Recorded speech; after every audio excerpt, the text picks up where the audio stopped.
Inspire the Journey, mission to help the youth.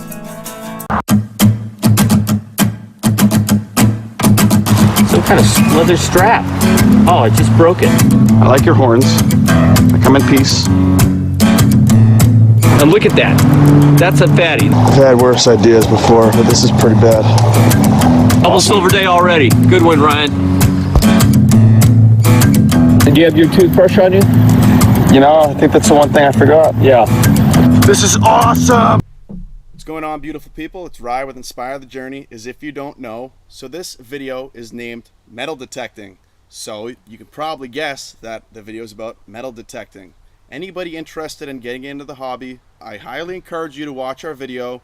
We're just going to be discussing why we started, and some of the stuff we found, how we met, and now I'm going to introduce. This is Glenn. Hey everyone. Yeah, I caught him off guard with that. I'm good at doing random things. So this video is long overdue, mainly because before I started vlogging, I hate that word still. Before I got into doing Inspire the Journey, metal detecting was a big part of my life. A big part of my life that changed my life in a lot of ways. I'm coming up on almost 3 years of detecting, minus the last 2 months since I've been doing this. And it's about time I make a video about this. And I figured I'd call Glenn up and see if he wanted to talk also. I know for both of us, it's a passion. We love digging up old stuff. Minus pull tabs and cans and nails. But part of the hobby is recycling and seeing how many people like to litter out there. So we don't just find really cool things, we're cleaning up the earth, and it's a good feeling. So I'm gonna tell you about when I first had the idea of wanting to metal detect. I believe it was about 5th grade. My father brought home a little dinky metal detector. It's probably like a $50 machine or something. Brought it home from work, and I was interested right off the bat, and automatically I was going out in the backyard digging up. I don't even know if I dug anything up. I can't remember. But the next day my father took it, and I was like, "Where is it?" Said he didn't know, and I found it like a week later. He brought it back to work because he didn't want me digging up holes in the lawn. So all these years later, 2014, I took the step. And I bought my first metal detector, which was a White's Coinmaster GT. And I just kind of ran headfirst into the hobby. And I mainly did it at first to kind of break away from the group of friends I was hanging out with. They weren't going to keep me, out of trouble. If I kept hanging out with these people, God knows what life path I would have went down. So I pretty much stopped hanging out with all my friends at the time and started walking out in the woods. And then after about a week of digging up crap, I started digging up some good stuff. And then talking to my mother and my grandmother, my Mima, found out that metal detecting, well, how do I word it? I wasn't the first person in my family to metal detect, which was new news to me. I had no idea. My grandfather, out in Indiana, metal detected. He had a Garrett ADS or something, one of like the big box machines. Yes. And then I found out my Uncle Brian was into metal detecting, and before he passed away, he handed down his White Spectrum XLT to me, which I'll be forever grateful. One of the last things he said to me was, "Go get that gold." And unfortunately, I've kind of... How are you doing on that, by the way? That's something I'm not going to talk about. I'm slacking in that department. So that's enough about me for now. And I'm going to tell you how I met Glenn. So it was already a year ago. Yeah, it was over a year ago. Yeah. Over a year ago, I was driving to my friend's house to drop off his guitar amp or something. And I drove by a little park, and I saw a guy swinging a metal detector. And at that point, I've never talked to anybody else that detected. So I felt urged on the way to my friend's house to stop and talk to this guy. And I'm like, no, he's waiting on me. Whatever, I'll go give him his amp. And I know he's going to want me to look at his new place, but I'm going to have to turn him down. Which I told him later on why. It was because I saw a guy detecting. So I was pretty much in and out, gave him his amp, took off, and I hoped he was still there. And when I pulled up and I was talking to him, I noticed the machine, the metal detector, I call it machine. The machine he was running was a Garrett AT Pro. And at that time, it was maybe almost a year before that, I upgraded to the AT Pro. So we kind of hit it off, conversation. He was at, an old baseball park? Yeah, it was a park in Abington, right? Old right up the road. old baseball park that had some potential. So, I go to a lot of different places, and to that point, I'd only found a couple of wheat pennies. But, if you find Wheaties, you find silver. That's my motto, and it's paid off so far. And if you guys don't know what a Wheatie penny is, just look it up. I'm not going to try to zoom in. This GoPro won't be able to focus very well on it. Yeah, Lincoln copper pennies made from 1959 to 1909. So kind of like the pennies that our older relatives, grandparents and stuff would have had in their pockets. Yep. But because they're older, again, I tend to go places where people hung out. And if they hung out there, in whether they were kids or older people, they, like us today, they dropped it. So if they dropped it, my whole goal in life was to find places where people would hang out and drop coins or jewelry or lose buttons. So again, I was at this little park, actually only my second or third time there. So it was almost by chance that Ryan saw me and stopped. And you'll find that most of us in the hobby, when somebody asks us what we're doing, we're generally so passionate about the hobby, we don't mind stopping to take the time and talk to them. And Yep. finding that Ryan actually had the same machine, just built on that interest. And we, even though there's a slight age difference, he's the size of the age of my older kids, a little taller actually, but he's the age of my older children. And, what can I say? We've spent many hours, many days out detecting now together. Well, real quick, I'm going to tell them about the first day we went out detecting. I took him to a mill site up the street from my house. Because around that time, I found like a skeleton key, cool like old shepherd's button, a few other things. So I figured, what the heck. And we were there for about an hour.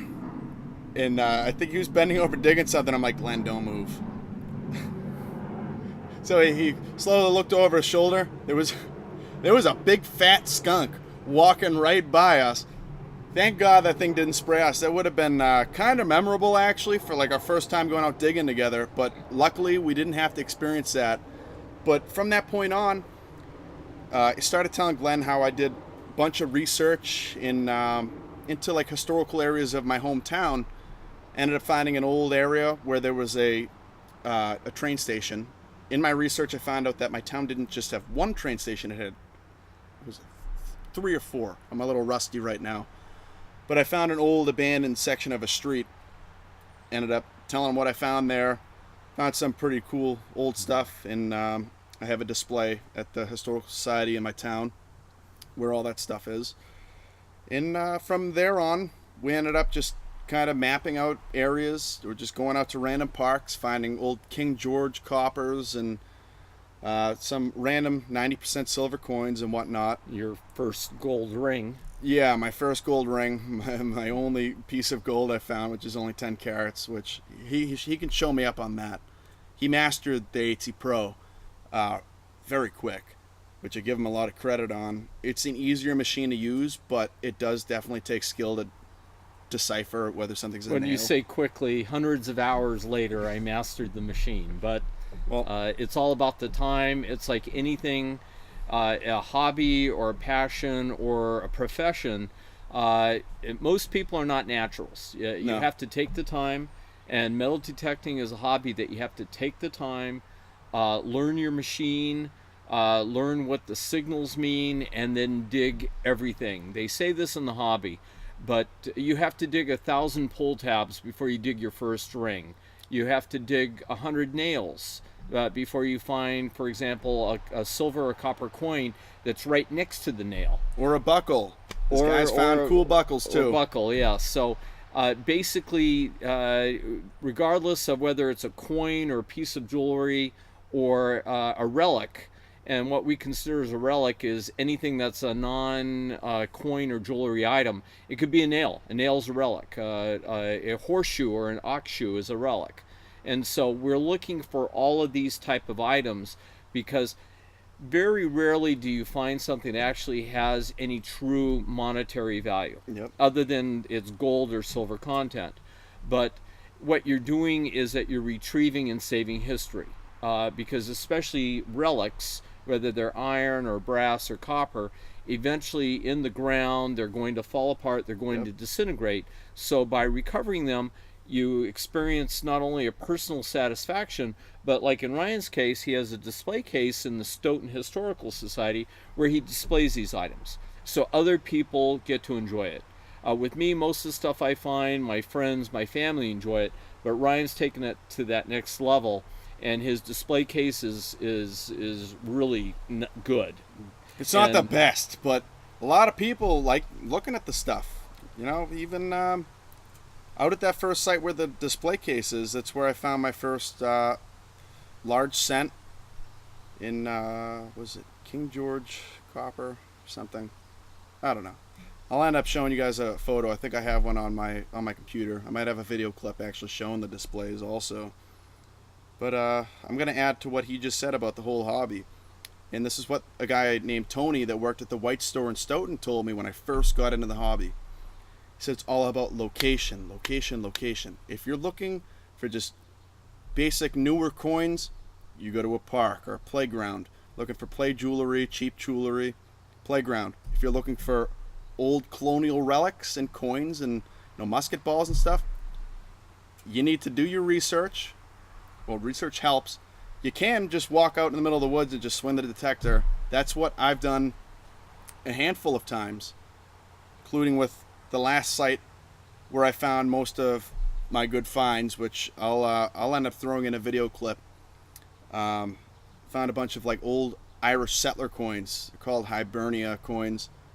And from there, I haven't found very much, mainly because I ended up taking some time off of the hobby. But Glenn witnessed some of those digs and stuff in the video. Or heard about him in real time via cell phone, as he made me very jealous. Yeah, it was the day before Christmas Eve in 2016. I left my work party and I went out to the site where we were digging. Yeah, there's a plane. Sorry. In this case, I think a helicopter, but Yeah. this part will be edited out, by the way. Yeah, maybe. So I called him, and he was on vacation somewhere, I think with family. Yeah, I think. Pennsylvania. Pennsylvania, and he goes, "What did you find?" So I told him I dug a single plug, found 4 coins in that hole, which like isn't very common. Well, with any date, but these were coins from the 1700s. Yeah. So what we call early coppers, and in this case, King George coins that were used by the colonial settlers or the colonists here in the United States prior to us being a country.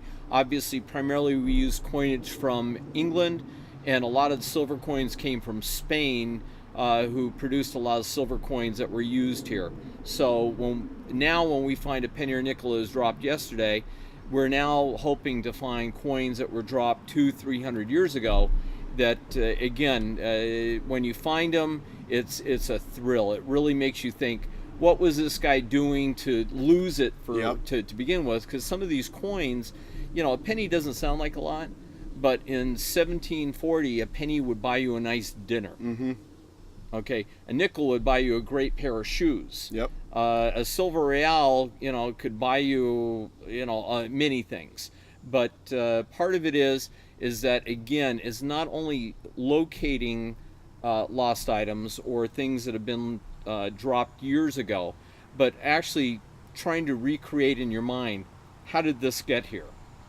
Yep. And that's, again, part of the thrill. Yeah, even with like finding jewelry and stuff. I'm going to add in a video clip of Glenn digging up it looked like a hammered silver ring. I'm going to toss that clip in right now. Oh, look at that. Silver in the hole. Oh, yeah. Looks like a nice little silver ring. What do you think, Ryan? Yeah, looks legit to me. A little bent from it being in the ground. Nothing fancy, but it does look silver, and it does look like a ring. So we did score some silver today. Awesome. Hoping for something nicer and bigger, but I'll take it. I think this is ring 63 to date. Yeah, so you can really find anything detecting. And right now well, first I'm gonna tell you guys, when I dug up those Irish coins, the 4 coins in the hole, I sounded ridiculous. So I'm gonna put in a quick segment of me freaking out and then just a picture of the finds at the end real quick right now. Oh, 2 more. Oh my God. Yes, I sound like a weirdo. It's totally okay with me. Oh my God, this is freaking awesome. Oh my God. Yes, judge me. I don't care. I don't care at all. Oh my God, there's detail. Yes, yes. Look at 2 more. Oh my God. This is awesome. That's 4 in 1 hole.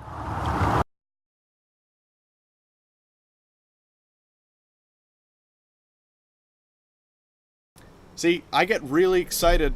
He almost like a girl, and I'm not meaning that to be offensive, but his pitch goes up, and Oh my probably God. anybody who metal detects, when you find a bucket lister, and a spill of colonial coins qualifies as a bucket lister. Yeah. When you find what we call a bucket lister, your tone goes up. Yeah. Okay. Yeah, it and does. your hands shake, and you again, you're seeing something that hadn't been touched in 100 years or 200 years or 300 years. Yeah, indeed.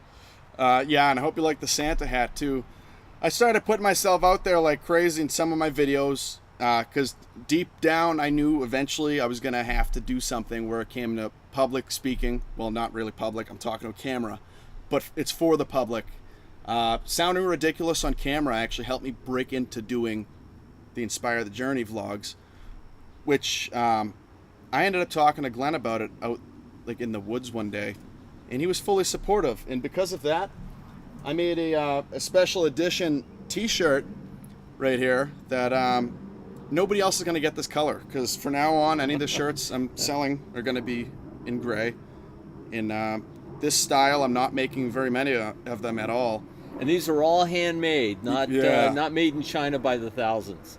So Inspire the Journey, this writing was actually made by my grandmother. So this shirt means a lot to me, and I figured I would give Glenn the bright orange so he doesn't get shot by a hunter. There we go. Thank you very much, Ryan. Yeah, no problem. I actually... And you know what? At the next break, I'll put it on. Okay, I won't expose anybody to any pornography, changing shirts on camera, but thank you, Ryan. Yeah, we'll skip that part, and then I'm going to give you a second shirt also. This is because Glenn was one of the first supporters of what I wanted to do. And there's nothing better than having support from people that understand and agree with what you want to do to help people. And for that, I'll be forever grateful. This guy spent a lot of time out in the woods, and although I haven't seen him very much over the last couple months, he's still supportive, and that means a lot to me. I believe that everything does happen for a reason. The fact that I had a very strong urge and push to stop and talk to this guy, and I'm glad I did. And I'm going to end up getting back out digging with him. I wanted to get my vlog started, and to a good point, before I could feel satisfied and go back to picking up my hobby, which now that fall's almost coming, summer's never been my time for detecting because of ticks and humidity. So I'm going to end up getting out there detecting, relearning my White's V3i. Unfortunately, I have to relearn.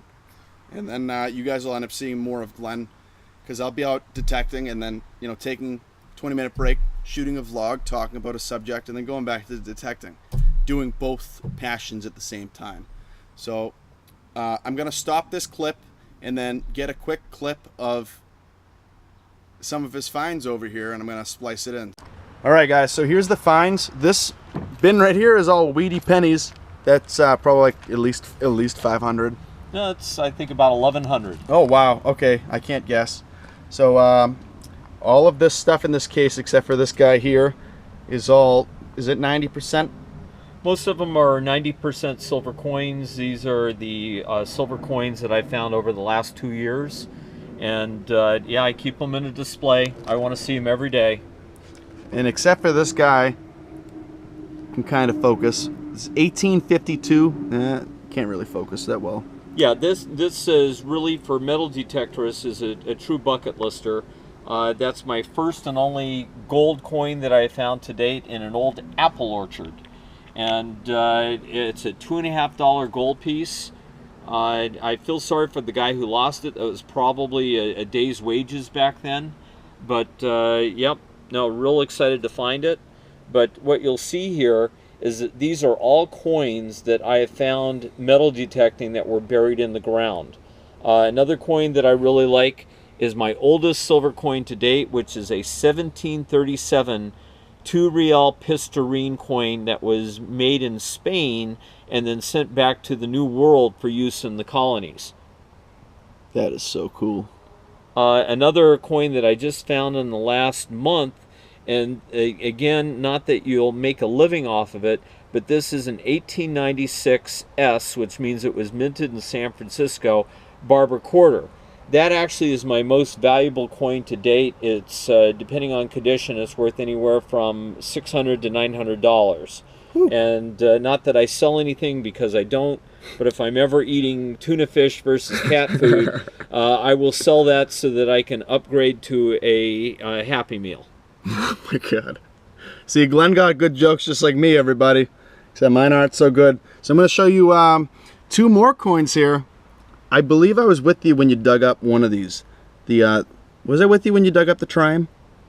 No, that was a park in Braintree. That most of the coins I found are recent coins, but that was buried about 8 to 10 inches deep. And that, in the day, was something that they used for like the railroad fares. So to get a one-way ride on the railroad, it was generally 3 to 5 cents. So what's this guy here? That is a half dime. So that's what was used before we actually had nickels. And Ryan, that's the coin you were with me Yep. at that park in Boston where I found it. And when I first saw it, I thought it was another Trime, which is 3 cents. But this is my only half dime to date. That is cool. So this represents probably 2 years and a couple thousand hours in metal detecting. So for every silver coin you find, I find 5 to 10 weedy pennies, and probably 2 or 3 modern coins that I recycle using Coinstar to fund my hobby or other things. So hopefully, if you take up the hobby and you're blessed like I've been, this is what you can hope to find in the ground that, again, people dropped or lost. Very few of what we find are coins that were intentionally buried. That's our goal one day, is to find a treasure trove or a cache that was intentionally hidden and forgotten. Typically, this is more of what you'll find. Good stuff. So I can't see, this is probably cutting me off. So I hope you guys enjoyed our video on metal detecting, and stay tuned for the new videos.